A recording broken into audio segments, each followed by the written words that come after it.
Découvrez l'inattendu sur Airbnb, des secrets profondément enfouis qui pourraient mettre les vacances en péril. Plongez-vous dans des histoires troublantes que les photos du site ne montrent pas. C'était la première fois que ma famille et moi avions décidé de passer Noël à l'étranger. Nous avons choisi l'Écosse pour ses paysages enchanteurs et la promesse d'un congé magique. Après quelques recherches, nous avons trouvé un chalet charmant dans un village pittoresque, disponible à la location sur Airbnb. La description semblait parfaite pour ce que nous voulions. Un endroit paisible, entouré par la nature, idéal pour célébrer Noël. Le jour de notre arrivée, la maison était exactement comme sur les photos, cosy, avec une décoration de Noël qui nous a fait sentir chez nous. Le chalet était équipé de tout ce dont nous pouvions avoir besoin, et nous nous sommes installés rapidement, impatients de nous détendre et de profiter des festivités. Nous avons monté le sapin de Noël et préparé un banquet spécial, pendant que nos enfants jouaient gaiement à l'étage. C'est lors de la deuxième nuit que ma femme, Laura, a commencé à ressentir une étrange inquiétude. Étant le genre de personne toujours attentive aux détails, j'ai décidé de mener une petite enquête. En explorant le chalet, j'ai décidé de vérifier le détecteur de fumée dans la chambre des enfants. Quelque chose dans l'apparence de l'appareil m'a donné un frisson. Je suis allé à la cuisine, j'ai pris un petit outil et j'ai commencé à le démonter. À ma grande surprise, en ouvrant le détecteur de fumée, j'ai trouvé une petite caméra cachée à l'intérieur. Le choc a été immédiat. Je savais que ce n'était pas quelque chose que l'on s'attend à trouver dans un lieu de vacances, et encore moins dans un endroit où mes enfants dormiraient. Mon cœur s'est mis à battre la chamade en pensant à l'intrusion dans notre vie privée et surtout à la sécurité de mes enfants. Sans perdre de temps, j'ai appelé le propriétaire du chalet, un homme nommé Patrick, et lui ai montré la caméra que j'avais trouvée. Au début, il semblait détendu et a tenté de minimiser la situation, affirmant que cela pourrait être un dispositif de sécurité. Cependant, son ton ne m'a pas convaincu et je savais que quelque chose n'allait pas. Après avoir insisté et avec la situation devenant de plus en plus tendue, Patrick a finalement admis que la caméra avait été installée pour la sécurité des invités, une explication absurde et inacceptable. Le fait qu'il n'ait révélé cela qu'après des menaces et une pression croissante a rendu la situation encore plus perturbante. Il était clair qu'il tentait de cacher la vérité et malgré nos efforts pour comprendre ce qui se passait, la confiance en la propriété avait été complètement détruite. Nous avons immédiatement rassemblé nos affaires et décidé qu'il était préférable de quitter le chalet. Ce n'était pas seulement une question de confort, mais de sécurité et de vie privée. Nous avons contacté Airbnb pour signaler l'incident et demander un remboursement. Ce qui s'est révélé être une bataille compliquée. Il a fallu des mois d'insistance, de réclamations et même de menaces légales, mais nous avons finalement obtenu une compensation. Cette expérience a laissé une empreinte profonde dans notre mémoire. Nous n'aurions jamais pu imaginer qu'un congé aussi spécial et planifié avec tant de soin puisse se transformer en un cauchemar. L'intrusion dans notre vie privée et le sentiment d'être observé sans savoir pourquoi nous ont fait sentir complètement vulnérables. Nous sommes rentrés chez nous avec un sentiment de soulagement, mais le souvenir de ce Noël en Écosse continue de nous hanter. Ce qui devait être une célébration joyeuse est devenu une leçon douloureuse sur l'importance de la sécurité et de la vigilance, tant en voyage qu'à la maison. Curieux de savoir comment une simple escapade en France est devenue un voyage plein d'horreur et de frissons, regardez jusqu'à la fin et découvrez aussi un été dangereux avec des crimes dans les maisons de plage. Abonnez-vous à notre chaîne pour découvrir des histoires troublantes et explorer les secrets effrayants. C'est avec un grand enthousiasme que moi, Amélie et mon copain, Luc, avons décidé de passer nos vacances dans une maison de campagne, dans le sud de la France, avec quelques amis. Nous avions planifié ce voyage des mois à l'avance et avons choisi un charmant chalet situé dans un village pittoresque via une plateforme de location immobilière, Airbnb. Le premier jour fut parfait. Le soleil brillait et nous avons exploré le village enchanteur avec ses rues pavées et ses petites boutiques pleines de produits locaux. Le soir venu, nous sommes rentrés au chalet, impatients de nous détendre et de profiter de la tranquillité de la campagne. Après le dîner, nos amis, Nathalie et Henri, étaient excités à l'idée de faire une marche nocturne. Comme le temps était agréable et le ciel dégagé, nous avons trouvé que c'était une excellente idée. Ils se sont aventurés sur les sentiers autour du chalet, pendant que Luc et moi avons décidé de rester dans le jardin pour profiter de la fraîcheur de la nuit. Environ 1 heure plus tard, nous avons commencé à entendre des cris de terreur. Nous avons couru jusqu'au bois où se trouvaient Nathalie et Henri, et la scène que nous avons trouvée était absolument horrible. Nathalie tremblait et Henri semblait en état de choc. Ils avaient découvert un corps partiellement enterré dans une zone isolée, couvert de feuilles et de branches.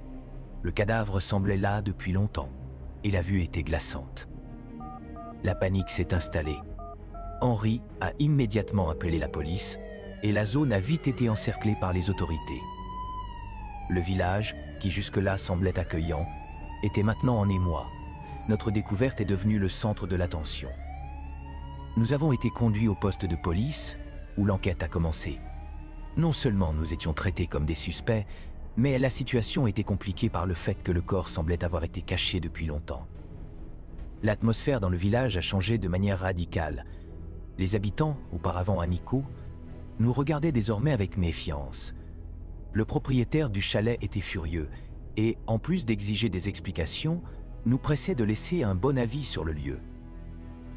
La situation était si compliquée que, même après avoir été libérés en tant que suspects, le voyage était complètement gâché. Nous avions l'impression que notre séjour s'était transformé en cauchemar.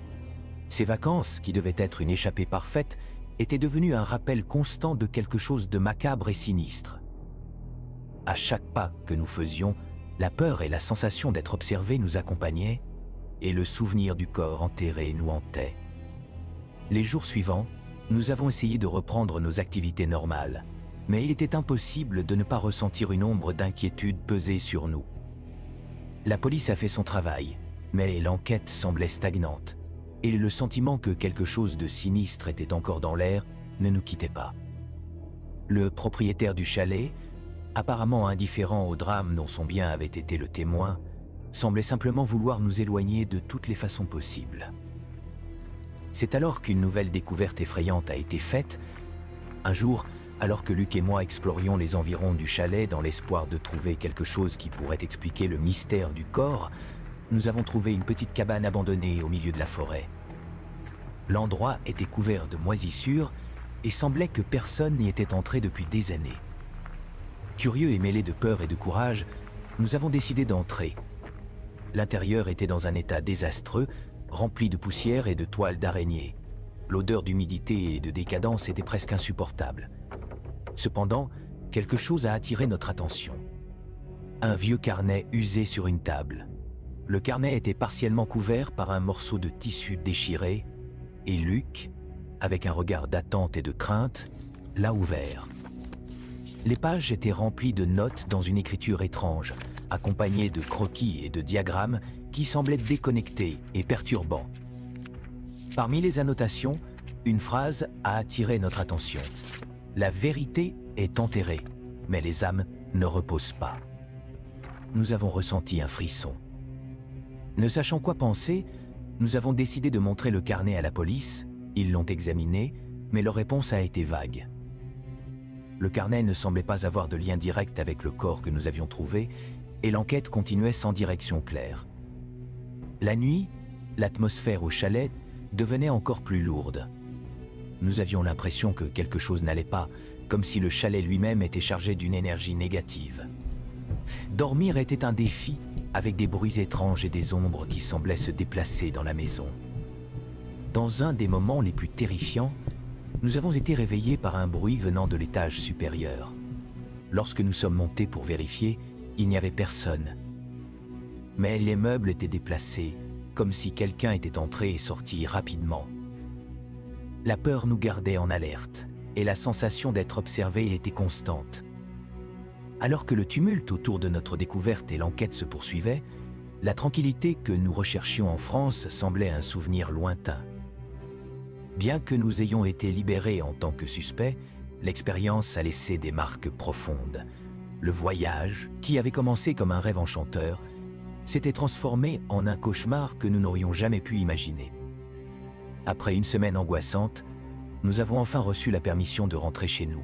Le soulagement de quitter le village et le chalet était indéniable, mais le voyage de retour était chargé d'un silence inconfortable.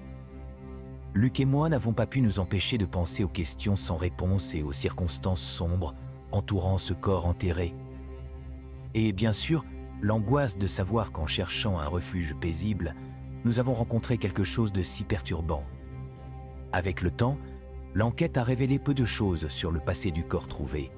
Les autorités n'ont jamais réussi à identifier la victime ou à clarifier comment elle était arrivée là. Le village est revenu à sa routine normale, mais pour nous, le cauchemar continuait. L'expérience nous a marqués, non seulement dans nos souvenirs, mais aussi dans notre confiance en la location de propriétés pour de futurs voyages.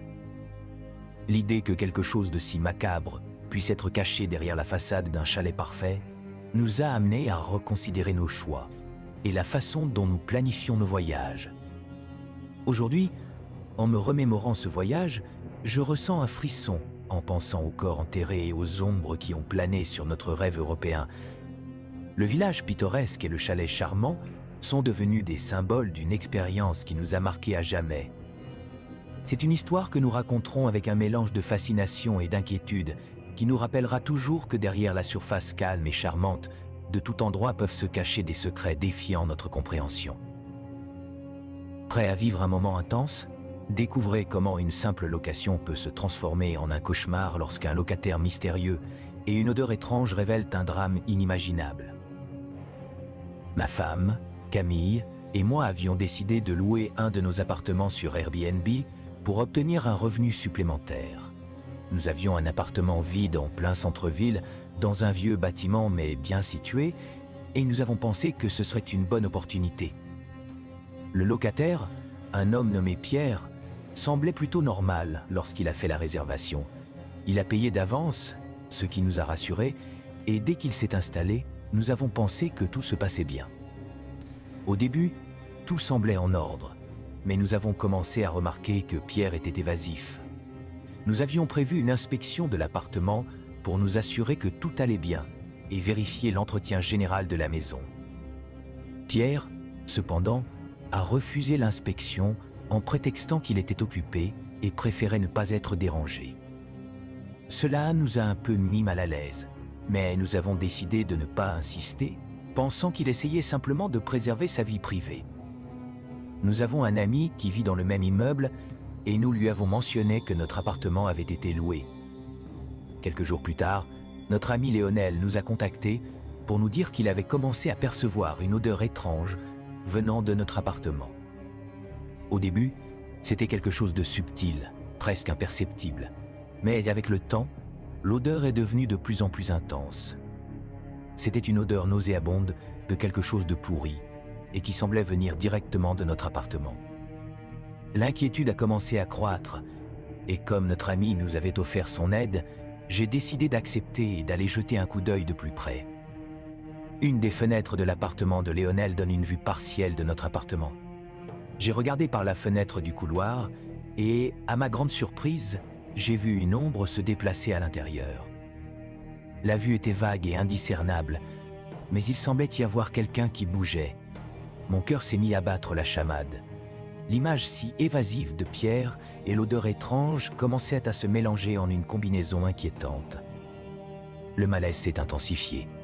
L'odeur devenait de plus en plus insupportable, et le fait que Pierre évitait constamment le contact n'a fait qu'augmenter mon anxiété. J'ai donc décidé de contacter la police pour signaler la situation. J'ai expliqué que le locataire se comportait de manière étrange et que l'odeur insupportable venait de l'intérieur de l'appartement. La police, bien que légèrement sceptique, a accepté de faire une vérification, étant donné que la situation semblait suffisamment suspecte. À leur arrivée, la police a tenté de contacter Pierre sans succès. Ils ont finalement décidé de forcer la porte pour vérifier ce qui se passait. L'image qui s'est dévoilée devant eux et devant moi est quelque chose que je n'oublierai jamais. À l'intérieur de l'appartement, le scénario était choquant. L'odeur insupportable que j'avais remarquée provenait d'une situation beaucoup plus grave que ce que j'avais imaginé. Pierre avait été trouvé dans un état de décomposition. Il n'y avait pas de signe de violence, mais il semblait qu'il était décédé depuis plusieurs jours.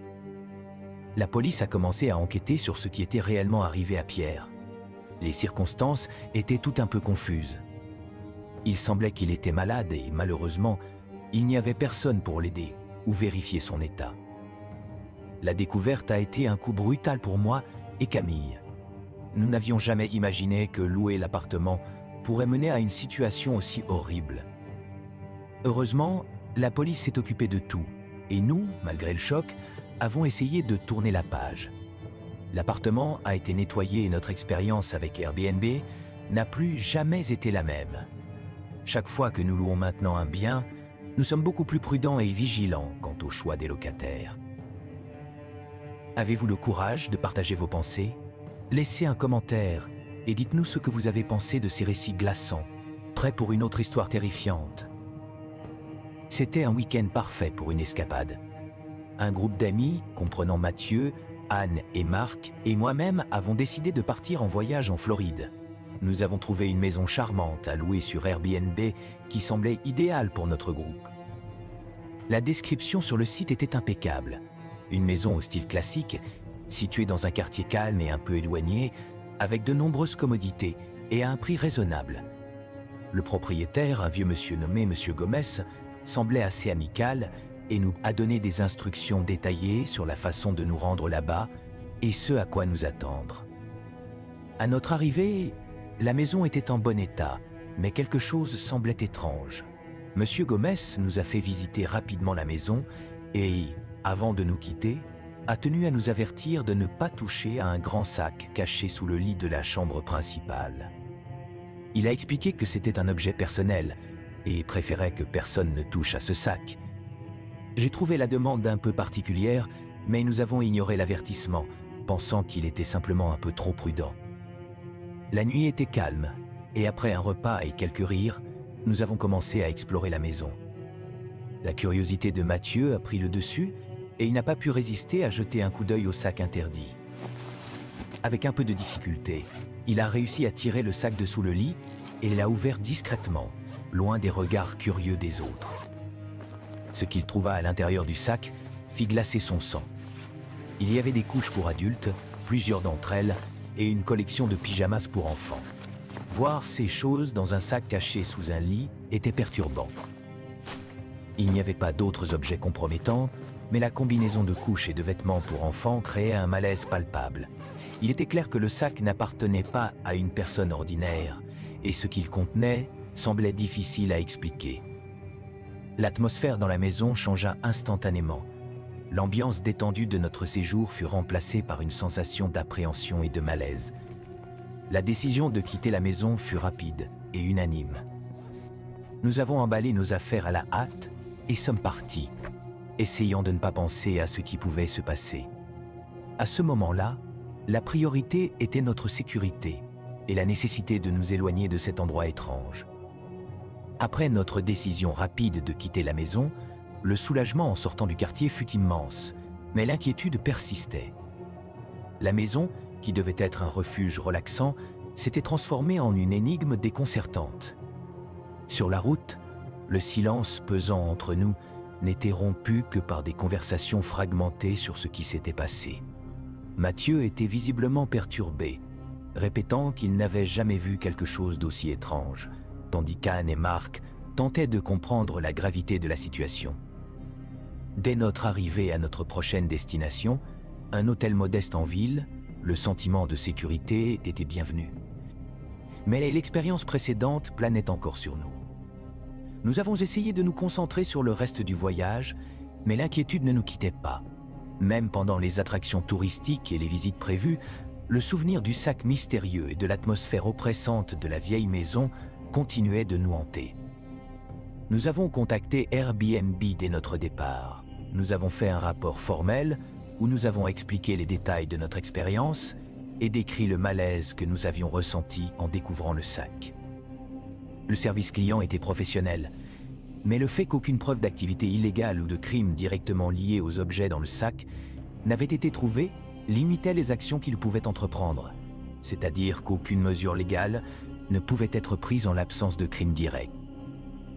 Nous avons reçu des excuses et une garantie que la situation serait enquêtée, mais pour l'instant, il n'y avait pas grand-chose d'autre à faire que de laisser un avis et partager notre expérience avec d'autres utilisateurs. Monsieur Gomez a disparu des plateformes de location et la maison a été retirée sans explication supplémentaire. Le fait de ne pas avoir obtenu de réponse concrète ou de forme de justice a accentué notre frustration et notre sentiment d'impuissance. À la fin de notre voyage, en réfléchissant aux événements, nous avons tenté de rationaliser ce que nous avions vécu. Bien qu'il n'y ait pas d'explication logique ou de lien direct avec des activités illégales, l'incident a laissé une impression durable. Nous avons discuté de la façon dont la curiosité peut nous conduire à des situations inconfortables et parfois dangereuses, et comment parfois la meilleure chose à faire est simplement de s'éloigner quand quelque chose ne semble pas correct. En rentrant chez nous, l'expérience nous a rendus plus prudents. Chaque fois que nous parlons de ce voyage, la sensation de malaise et de perturbation revient, comme si une ombre s'était installée dans nos mémoires.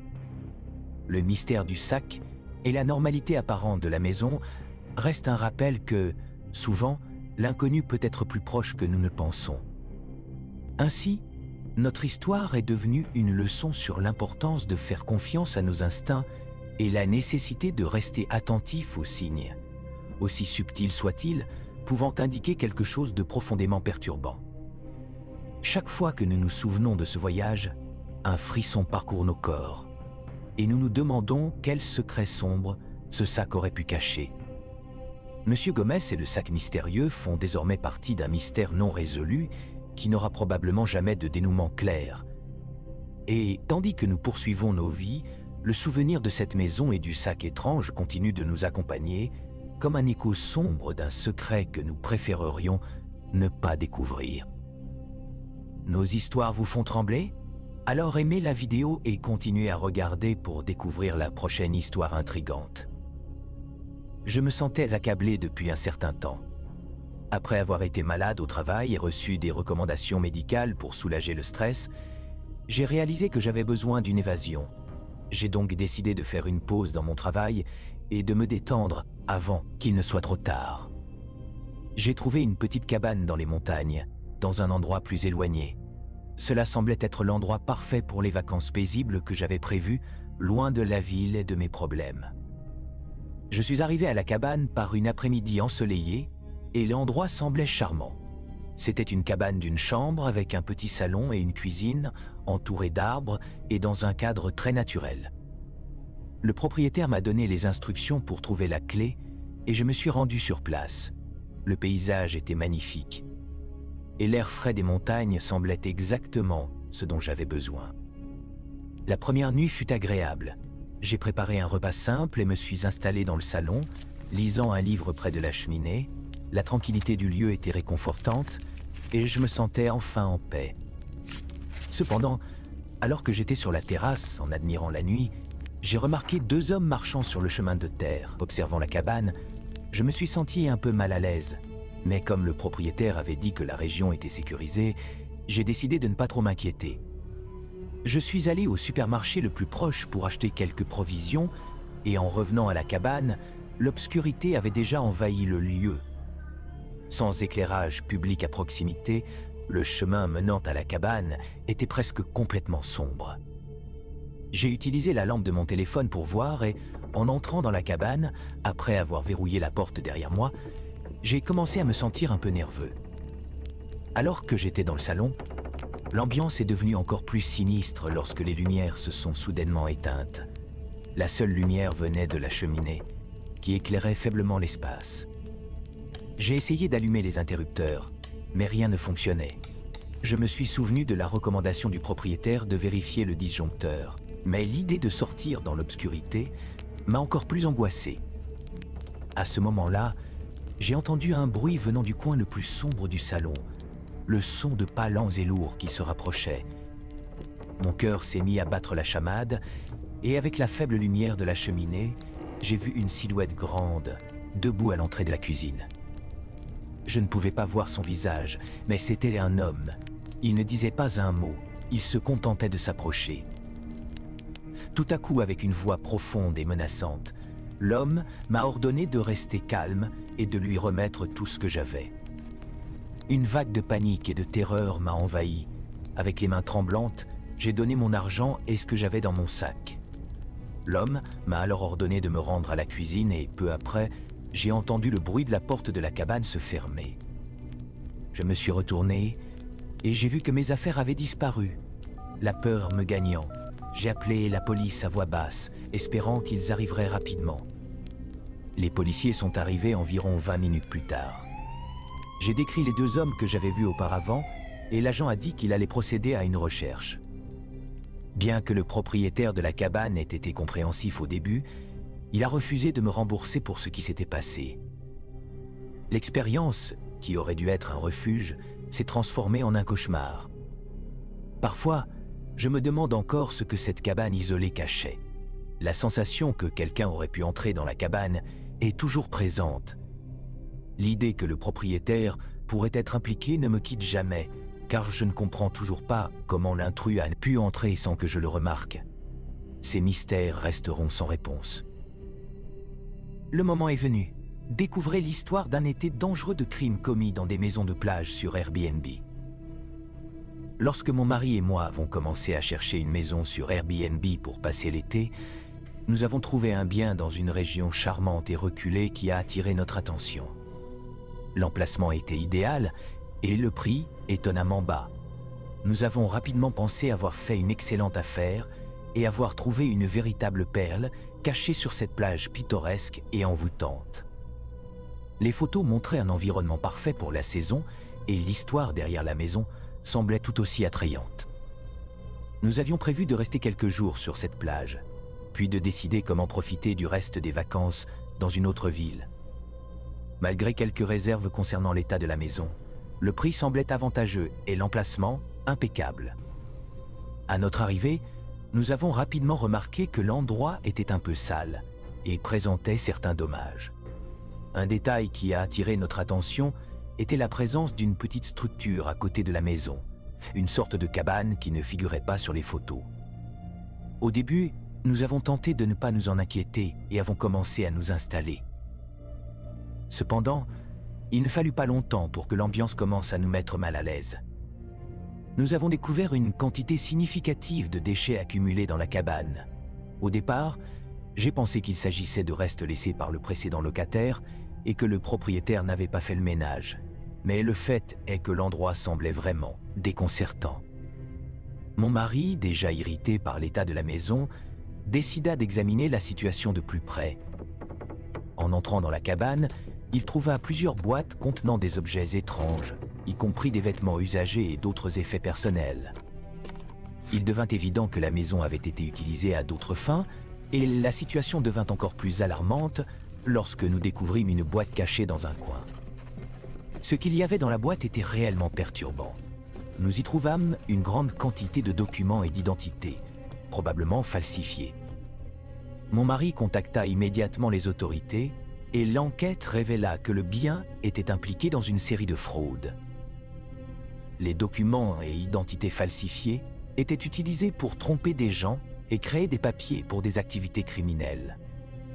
Nous étions profondément choqués, surtout avec la possibilité d'avoir involontairement été impliqués dans quelque chose de dangereux.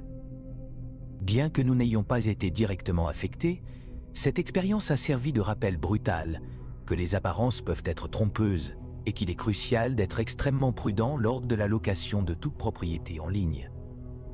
Notre voyage d'été a été marqué par cet événement bizarre et perturbant, une expérience que nous n'oublierons jamais.